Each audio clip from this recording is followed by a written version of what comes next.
Hola chicos, ¿cómo están? Muy buenos días, buenas tardes, buenas noches, bienvenidos a la clase de literatura. En esta oportunidad vamos a hablar sobre un tema de continuación en relación a lo que hemos llevado la clase anterior. El día de hoy vamos a hablar sobre la novela barroca, sobre esta novela que se va a desarrollar en España en el siglo XVI, siglo XVII, ¿correcto? Así es que hoy vamos a entrar a un nuevo tema de literatura llamado novela barroca. Ahí está. Entonces, vamos a definir primero lo que viene a ser la novela barroca. ¿Está bien? Es un periodo, la novela barroca es un periodo de la literatura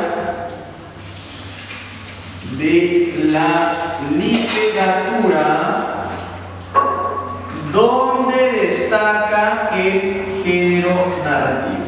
¿Está bien? Si hablamos de novela, estamos hablando, ¿sí?, de la narrativa. ¿Está bien?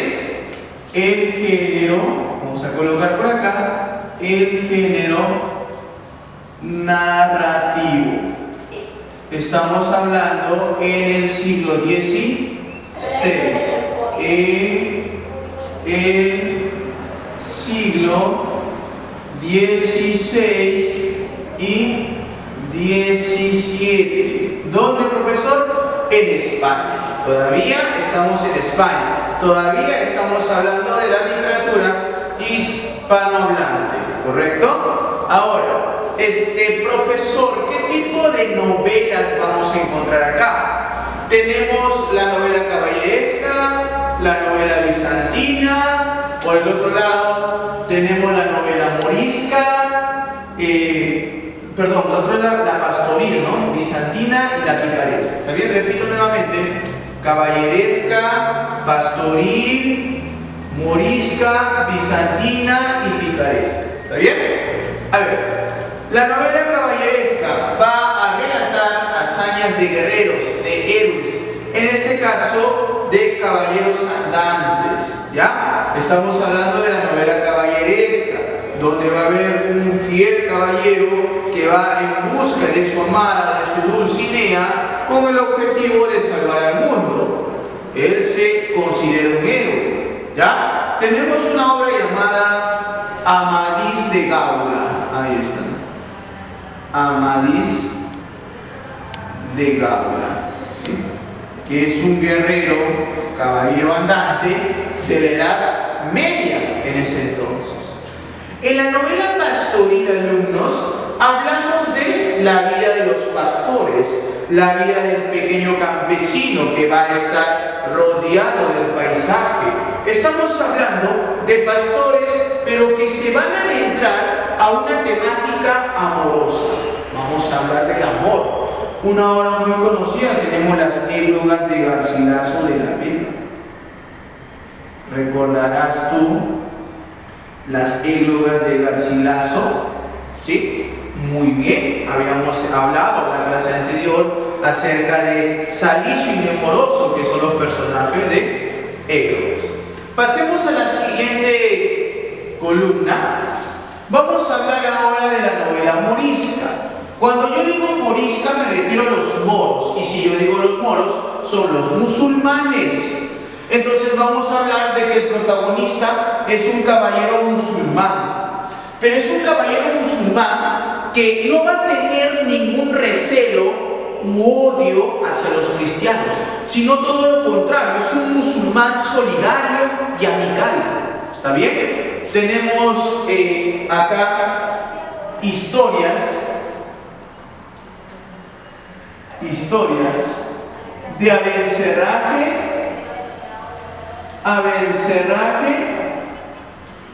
y la hermosa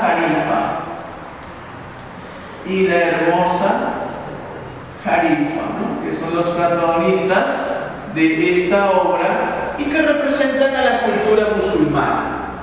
En lo que viene a ser la novela bizantina, tiene su origen en Roma, ¿está bien? El Imperio Bizantino, recuerdan, ¿no? Bien, aquí se va a dar una mezcla de tanto historias de caballeros como también un poquito de lo que son la temática de amor. Es una mezcla de los dos, ¿sí? Se mezclan las historias amorosas con relatos de aventuras, ¿está bien? Tenemos amores,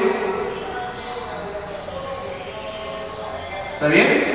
En este caso tenemos amores de clareo y floricea. Ahí está, clareo y floricea, ¿ya? Y por último, alumnos, también tenemos lo que viene a ser la novela picaresca, ¿no? Aquí me voy a adentrar un poquito más porque tengo que hablarte de una obra muy universal. Estamos hablando ¿de quién? Estamos hablando de la vida de Lazarillo de Tormes, ¿está bien? Es un estilo autobiográfico porque el mismo protagonista te cuenta su historia, el mismo que va a escribir, narra la historia de un protagonista pícaro, por eso se llama novela picaresca, el pícaro. ¿Y quién es un pícaro? Al pícaro se le conoce como el antihéroe. ¿Ya? Cuando te pregunten quién es un pícaro, es un antihéroe. ¿Por qué antihéroe? Te explico. Porque este personaje va a buscar un beneficio propio, un beneficio personal. Sin embargo, un héroe no busca un beneficio personal, sino un beneficio social. Entonces el pícaro es lo opuesto a un héroe. Es todo lo contrario a un héroe. ¿Sí? Muy bien. Tenemos una obra muy conocida, te dije, la vida de Lazarillo de Tormes.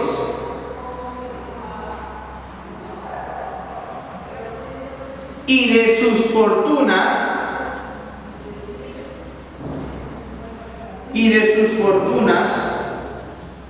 y adversidades. Así se llama la obra de este protagonista Lazarillo. Ese es el nombre verdadero. La vida de Lazarillo de Tormes y de sus fortunas y adversidades. ¿Ya? Bien, chicos, entonces no te olvides que en esta novela barroca vamos a encontrar varios, diversos tipos de novelas. ¿Está bien?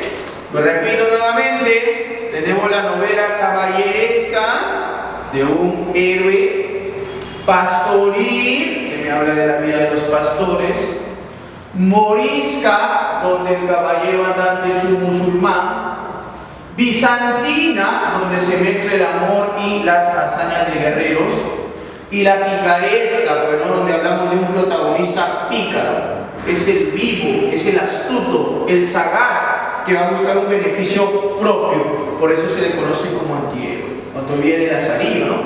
¿Sí? Este pequeño niño que va a pasar por muchos amos para poder sobrevivir ante el mundo, ya que él perdió a su padre de muy niñito y su madre pues la tuvo que dejar para poder pasar a manos de su amo el ciego.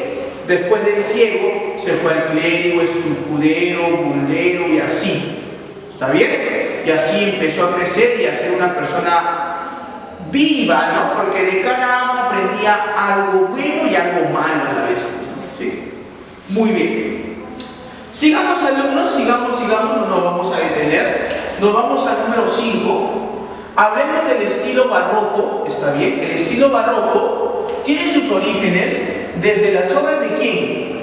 ¿De quién? Del gran Cervantes Saavedra. ¿Sí? ¿Sí? Muchos mencionan que el estilo barroco, la novela barroca, se inicia con este gran escritor.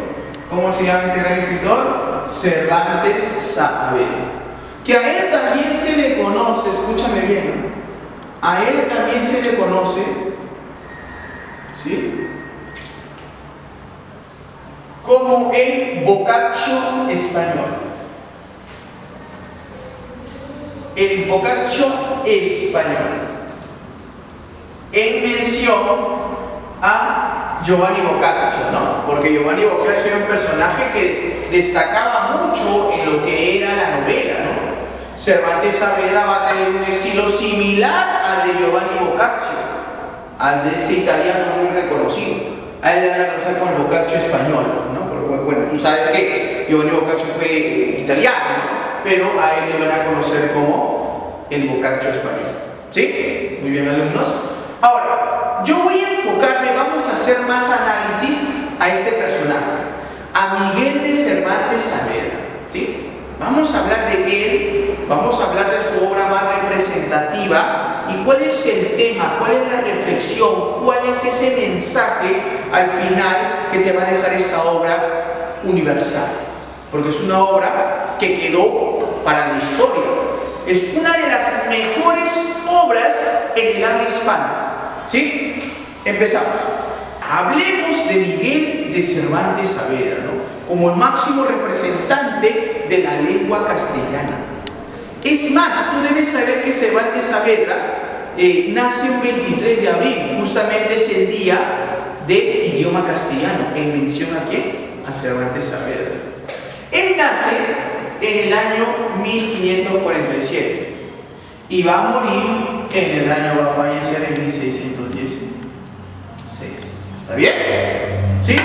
¿Dónde nace el profesor? En Alcalá de Henares. Es un pequeño pueblito, pues no alejado de la capital, donde va a tener sus primeros inicios, los primeros, en este caso, aspectos literarios como influencia que va a recibir. Después, él va a participar en una batalla. Esta batalla se le conoce como la batalla de Lepanto, que va a ser un conflicto entre los españoles, ¿no? Contra los extranjeros, los musulmanes, y Miguel de Cervantes Saavedra, en esta pelea, en esta batalla, pierde un brazo. No es que le cortan, sino que el brazo pues ya no le funciona, ¿sí? A partir de ese entonces, a él se le va a conocer como el Manco de Lepanto. ¿Sí? No te olvides, a este gran escritor, literato, se le va a conocer como el Manco de Lepanto, a Miguel de Cervantes Saavedra. Entonces ya sabes que tiene dos apelativos, ¿sí? El Boccaccio español y el Manco de Lepanto. Pero más es conocido como el Manco de Lepanto, ¿sí? Lo conocen más por ese apelativo. Ahora, él pues, por tal razón, va a ser un literato, pero va a estar entrometido en la vida política, ¿no? Él también estuvo metido en temas políticos, sociales, hasta batalló, mira, estuvo en una batalla. Por lo tanto, su vida no solamente era literatura, sino también tenía su espíritu nacionalista, su espíritu político, ideológico, ¿sí? Muy bien. Pasemos a ahora la siguiente columna. ¿Sí? Vamos a mencionar algunas de sus obras. La mayoría de sus obras no solamente es novela, o sea, no vayas a pensar que él solamente destaca en la novela. Profe, usted está hablando del tema de novela hoy, no. Él tiene muchas obras. Destaca en la poesía, en el teatro y, bueno, obviamente en la novela. ¿Sí? En la poesía tiene, por ejemplo, sus sonetos, Los celos y El viaje de Parnaso, que es una obra también muy conocida por Miguel de Cervantes Saavedra. ¿Está bien? El viaje de Parnaso. En el teatro tiene Numancia, El gallardo español y El juez de los divorcios. ¿Está bien? Recuerda que si hablamos de teatro, estamos hablando del género dramático. ¿Está bien? Del género dramático, donde se dan los diálogos, la escenificación, actores, etc. En la novela es donde va a destacar bastante. Tenemos la Galatea, ¿no? La Galatea es un personaje mitológico de Grecia, ¿está bien? ¿Sí? Siempre se menciona en muchas obras a este personaje llamado Galatea o llamada Galatea, ¿está bien? Los trabajos de Persíles y Segismundo, Rinconete y Cortadillo, que es una obra picaresca, ¿está bien? Y dentro de la novela, dentro de esta parte, está la mayor obra total de Miguel de Cervantes Saavedra. Es su obra cumbre, símbolo. ¿Cuál viene a ser, profesor? Vámonos acá a esta obra llamada El ingenioso hidalgo Don Quijote de la Mancha. ¿Sí? El día de hoy vamos a hablar de esta obra tan representativa en el habla hispana. Si nosotros hablamos de las mejores obras literarias en lengua castellana, no solamente hablamos del Cid, ¿no? Que en su momento hablamos del mío Cid, ¿no? Sino que también hablamos del ingenioso hidalgo Don Quijote de la Mancha. ¿Sí? Te explico. Don Quijote, porque el mismo protagonista se pone ese nombre. Él se llama, el protagonista en la vida real se llamaba Alonso Quijano, pero él se va a llamar Don Quijote. ¿Sí? Mancha porque es el lugar de donde él vivía, es el pueblo de la Mancha. Por eso se le llama Don Quijote de la Mancha. ¿Está bien? No se olviden. Profesor, ¿qué género viene a tener esta obra? ¿No? Tiene como género al narrativo. Ahí está.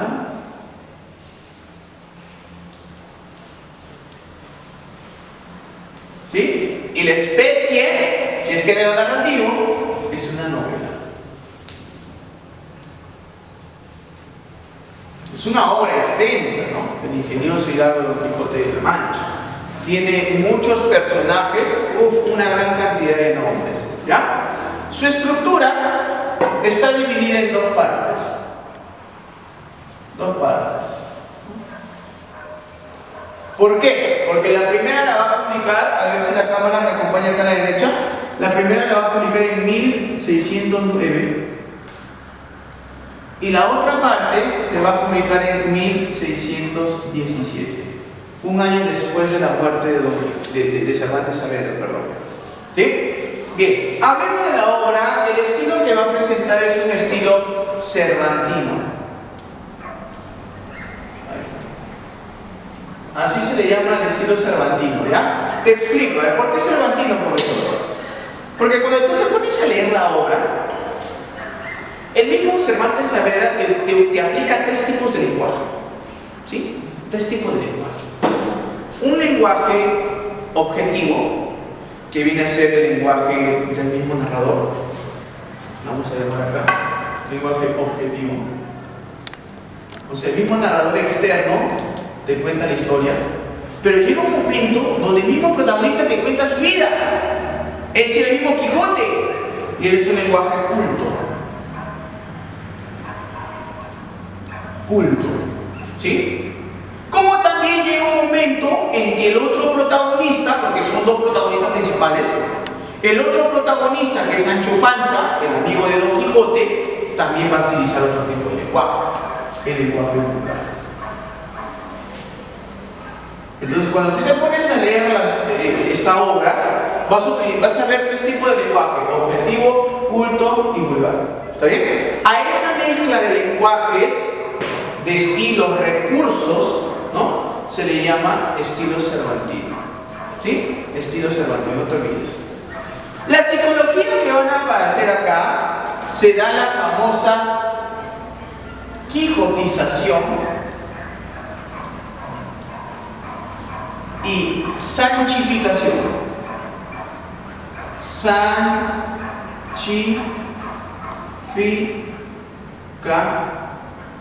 Ahí está, ¿no?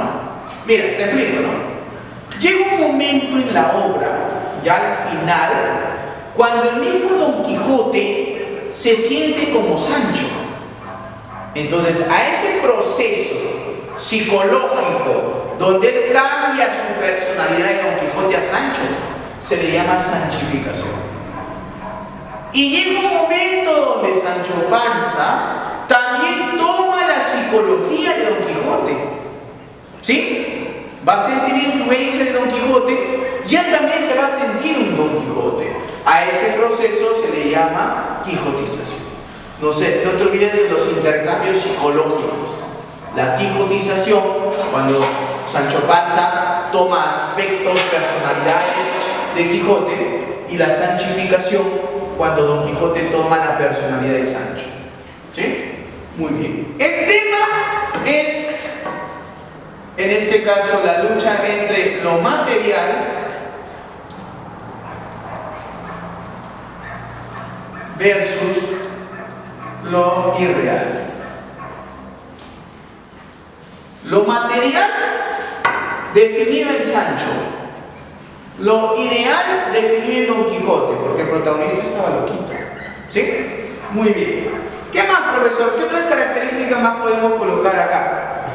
Variedad de los personajes, te había mencionado que son muchos personajes en la obra. Se contextualiza en diversos lugares de España. Se habla de Posadas, se habla de Toledo, de Burgos, de muchos lugares. ¿Sí? Como también se da, en este caso, el empleo de neologismos, arcaísmos.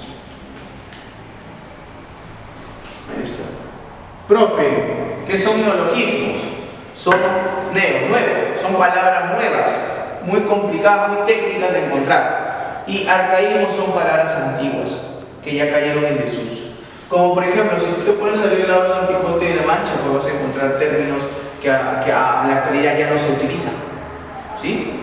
Términos que no utilizamos, ¿no? ¿Saben, jóvenes? Por ejemplo, ellos decían desta, en vez de decir de esta, decían desta.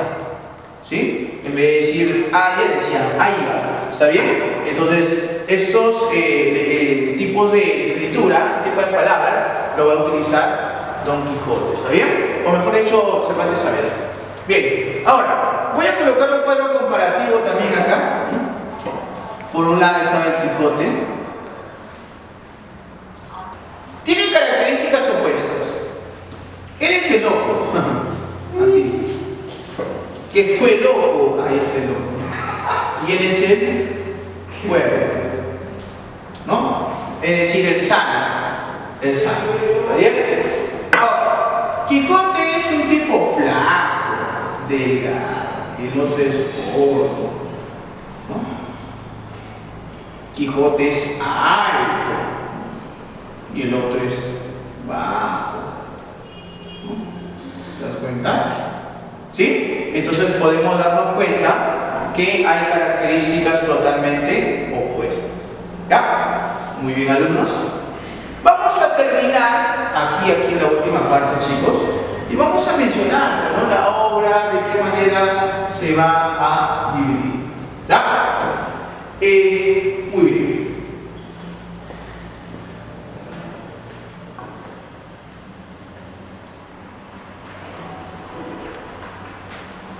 ¿Qué haces? Te he enfocado bien. Sácalo, vas a hacer una. Sí, no va a hacer. Igual, tú editas, joven. 1, 2.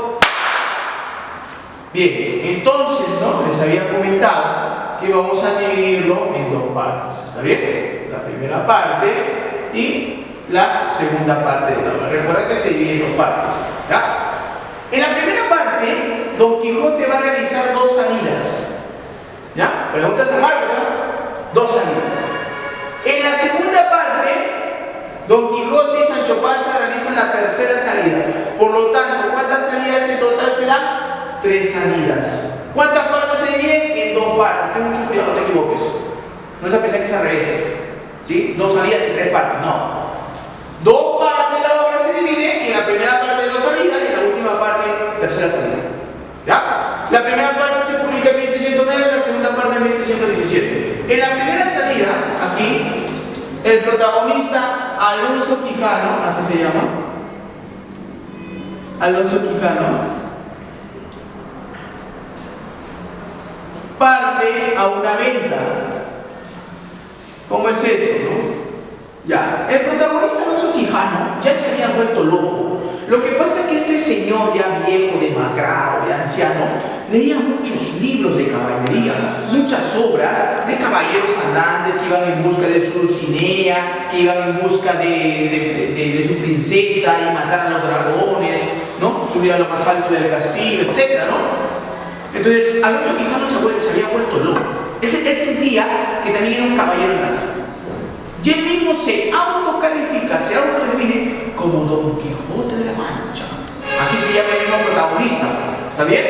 Y él parte solito y llega a una venta donde encuentra un tipo y a dos prostitutas al costado. Y él dice, vuestra merced, ¿no? ¿Por qué tenéis a las bellas Dulcineas acá? Le dice, no, pero no eran Dulcineas, eran prostitutas.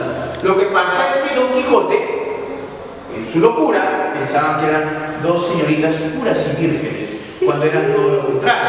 ¿Está bien? Y se va, se ríen de él, se burlan. Y luego él va a hacer, acá, ¿no? Es golpeado. ¿Sí? Es golpeado por mercaderes. ¿Cómo es eso, no? Cuando él estaba caminando por el campo, ¿sí? Se encuentra con unos tipos ahí, pues, ¿no? Cruzando. Él con su caballo, porque Don Quijote estaba con su caballo. ¿Cómo se llama su caballo? Pregunta San Marcos, ¿ah? Se llama Rocinante, ¿está bien? Era un caballo viejo, ¿no? Ya estaba muriéndose también, ¿no?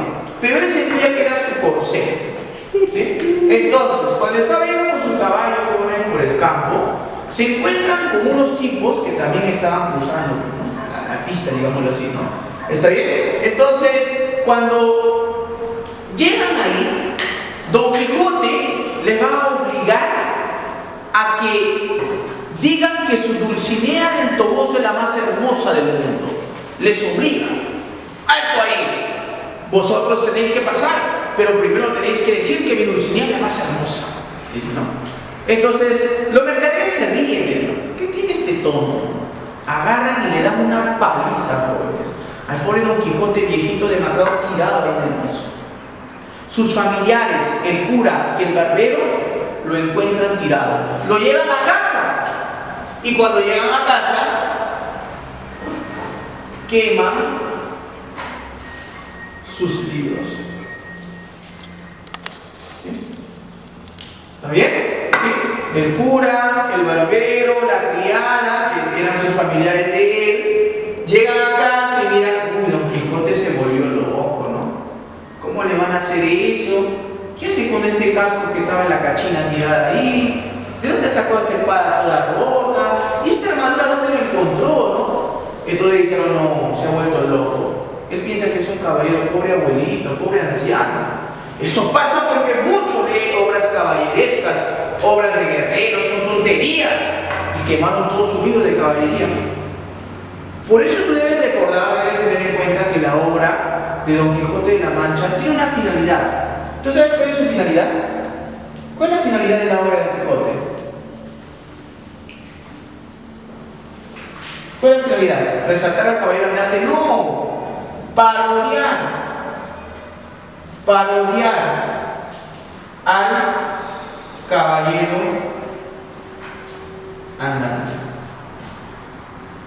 ¿Sí? ¿Y cómo lo van a parodiar? Mira cómo lo hace Cervantes Saavedra, ¿no? El mismo protagonista Don Quijote busca parodiarlo, ¿no? Así van a terminar todo lo que leen muchas obras de caballería, decía Cervantes Saavedra. ¿Sí? Muy bien. Sigamos. Ya en la segunda salida, Don Quijote con más fuerza todavía va a querer salir. Él se siente un guerrero, quiere ver para buscar su Dulcinea del Toboso. En esta segunda parte va acompañado, le acompaña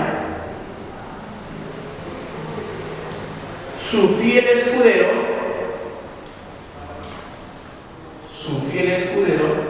Sancho Panza. Que le convence, pues le dice, oiga Sancho Panza, ¿tú querés llevarme una ínsula para que puedas tener el reinado en aquel lugar? Sí, vuestra merced, le dice, ¿no? Yo le acompañaré a usted y usted me será bien recompensado, dice, ¿no? Entonces se va con Sancho Panza y en la segunda salida donde se da una cantidad de aventuras, amigos. Por ejemplo, se da las aventuras de los molinos de viento. ¿Sí? ¿Recuerdan las aventuras de los molinos de viento?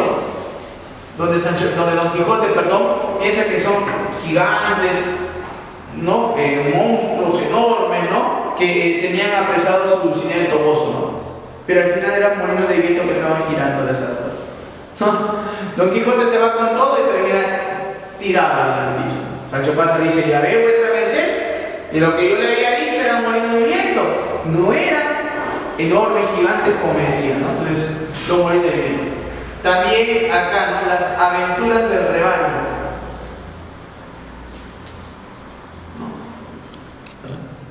Hay una parte de la obra donde pues hay una cantidad de ovejas, un rebaño con sus pastorcitos. Don Quijote pensaba que era un ejército enorme, ¿no? Iba a atacar a las pobres ovejitas, ¿no? O sea, Don Quijote estaba loco. Pobrecito, los pastores lo correteó, ¿no? Pero no era pues un ejército. Él decía, pero Sancho Panza, miráis lo que ves allá. Es un enorme ejército que pelea con el gran Amadís de Gaula y que va a haber un enfrentamiento mundial. Vamos, Sancho Panza, tenemos que ser partícipes de esta pelea. Y Sancho Panza decía, pero vuestra merced, yo veo ahí rebaños de oveja y 2 pastorcitos. ¿Estás seguro de lo que ves? ¡Ah, Sancho Panza! Lo que pasa es que tú no ves, que a ti te han encantado los magos. En cambio yo puedo ver ahí el ejército de Amadís de Gaula y se va a enfrentar a muerte por el amor de la Dulcinea, ¿no? ¿Estás seguro, Don Quijote? ¡Fuera acá, maldito cobarde! Le dice, ¿no? Y Don Quijote se va, pues, ¿no? Se va con su espada y con su rocinante, ¿no? Van a atacar supuestamente, ¿no? Van a atacar supuestamente al ejército y eran pobres ovejitas, pues, ¿no? A las pobres ovejitas les estaba atacando, los pastores se habían ido corriendo llorando, ¿no? Pobrecitos, ¿no? Pobrecitos. Entonces Don Quijote miraba una cosa, pero Sancho Panza veía la realidad, ¿sí? ¿Qué más? Acá también se da en la aventura de los reos, ¿sí? Entonces una parte donde Don Quijote y Sancho Panza estaban yendo por el campo y encuentran a unos reos, unos prisioneros ahí marrocanos, que los iban a llevar a los balotes, que son estas balsas donde ellos trabajan así, ¿no? Y ahí como trabajo obligatorio, ¿no? Entonces cuando ellos llegan ahí, alumnos, y pensaban que eran personas inocentes que lo tenían apresado, ¿no? Don Quijote los suelta a los reos, imagínate a los delincuentes, ¿no? Le dan una paliza a Don Quijote por bobo, pues, ¿no? Bien, ya, bien chicos, entonces ya para terminar acá en la segunda parte, acá se da la tercera salida, ¿sí? En esta tercera salida, acá se dan intercambios, primero, antes de eso, ¿no? Acá se da la salida para ¿qué? Para buscar a su Dulcinea, en busca de su Dulcinea del Toboso, que no era más que una vieja fea, ¿no? Poca vestida, mal vestida, ¿no? Que se llamaba Aldonza Lorenzo. Aldonza, miren, imagínate el nombre nomás. Ahí está, ¿no? Sí. O sea, no digo fea, pero me refiero a que no era una mujer como normalmente uno pensaría que es una princesa, ¿no? ¿Está bien? Ahí está, en busca de su Dulcinea. Y acá se da también el famoso intercambio psicológico. ¿Te recuerdas el intercambio psicológico que te había comentado? Donde Don Quijote, ¿no? Don Quijote, en este caso, vuelve a la normalidad, recobra la memoria, no es un loco, y Sancho Panza se vuelve loco, ¿no? ¿Está bien? Y al final, jóvenes de la obra, y Don Quijote escribe un testamento. Escribe un testamento y lamentablemente muere. La obra concluye cuando el mismo protagonista muere. ¿Ven, chicos? Esto. Hay más episodios de la obra que sería bueno que tú las vieras o que las vieras en película. También existe la película de Don Quijote y es recomendable para que tú puedas saber algunos datos adicionales más. ¿Saben, alumnos? Pero estos vienen a ser, digamos que las partes más resaltantes de las obras y las que te vienen en tu examen de admisión, siendo pragmáticos, ¿no? De igual manera, espero que tú también puedas complementar con esta obra magnífica del gran Miguel de Cervantes Saavedra, ¿sí? Bien, chicos, entonces hasta aquí estamos concluyendo y nos estamos viendo para una siguiente oportunidad. Cuídense mucho, amigos.